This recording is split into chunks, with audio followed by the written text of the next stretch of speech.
মন দিয়ে। কৃষ্ণের চরণে অপরাধ করবেন, গুরুদেব আপনাকে রক্ষা করতে পারবে।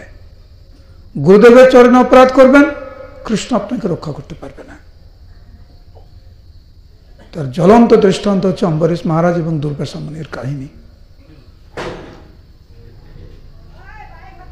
কখনো সম্ভব নয়।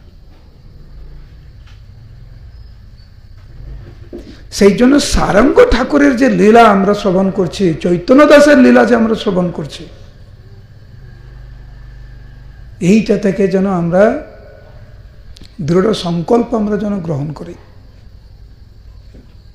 যে গুরুদেব ছিল প্রভুপাদ এবং বৈষ্ণবদের প্রতি যেন আমাদের কখনো বিদ্বেষ মনোভাব না আসে।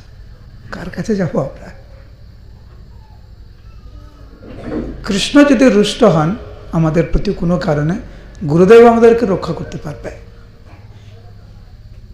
কিন্তু গুরুদেব যদি আমাদের উপরে রুষ্ট হয়, কৃষ্ণ কিন্তু আমাদেরকে রক্ষা করতে পারবে না। দুর্বাসা মুনি কতভাবে অনুনয় বিনয় করেছিলেন ভগবানের কাছে, আমাকে রক্ষা করুন।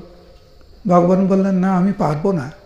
ভাগবত পড়ে দেখবেন, ভগবান পরিষ্কার করে বলছেন, আমি তোমার রক্ষা করতে পারবো না। একমাত্র